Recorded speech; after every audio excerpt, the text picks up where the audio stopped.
RaceWork teachers. Last, we outline the chapters that follow and explain the title of this book. First, we explain our context of time, space, and who we are as white people that led us toward building anti-racist pedagogues in Minnesota in 2012. Context, time, space, and white community. We wrote this book in 2017 and 2018, a time that feels extraordinarily different racially from when we started RaceWork in 2012.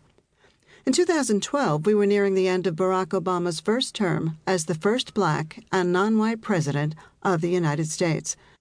His election in 2008 had been widely lauded as a sign that we, in the United States, were post-racial, proving that meritocracy works in this country, that no matter one's racial identity, anyone can aspire to and be elected to the highest office.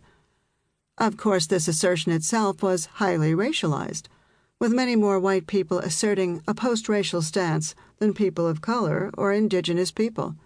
And often white people who talked about a post-racial society took an explicitly colorblind stance.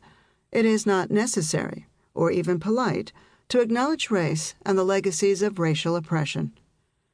We say much more about colorblindness in Chapter 1.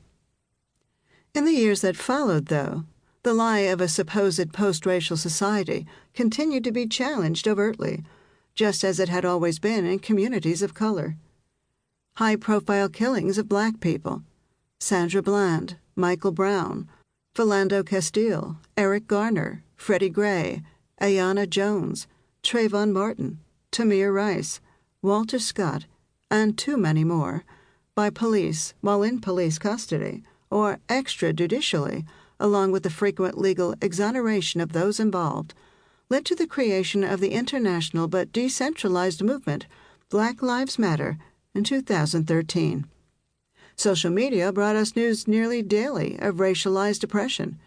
It became less and less weird for us, Shannon and Zach, to get blank or quizzical looks when we told people that we were critical whiteness scholars. More white people seemed to be aware, as people of color and indigenous people have always had to be, that white is also a racial identity. In 2016, for instance, the white hip-hop duo Macklemore and Ryan Lewis released a song featuring Jamila Woods called White Privilege 2. Later that year, Donald Trump was elected by the Electoral College to the presidency after explicitly courting white voters who were upset about assertions that the United States was not now, nor had it ever been, a white nation, despite resources and power being disproportionately concentrated in white hands. In other words, to start this book, we want to point out that conversations about race have shifted over the last decade, even as they've largely stayed the same. Also important to know are the spatial contexts in which this PD work occurred. What is now known as the Twin Cities of Minnesota, Minneapolis, and St. Paul occupies Dakota and Anishinaabe land and is home to many indigenous peoples. In recent centuries, Minnesota has had a reputation as a white space, populated by people of Scandinavian descent. But the Twin Cities are home to incredibly diverse groups of peoples, and as someone once said, our diversity is more diverse than in many places.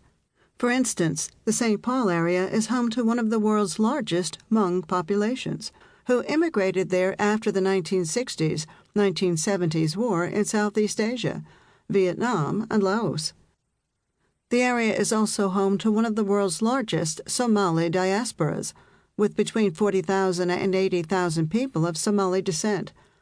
While still majority white, the area is home to a wide range of people of many racial and ethnic identities, including American Indians.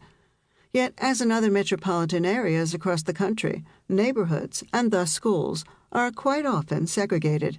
And as in other cities, regentrification has also meant that many residents of color are being pushed out of urban areas and into suburban schools and neighborhoods.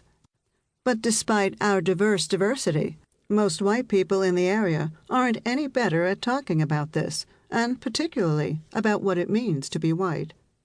In the first episode of their Code Switch podcast, Miraji and Denby assert that we're really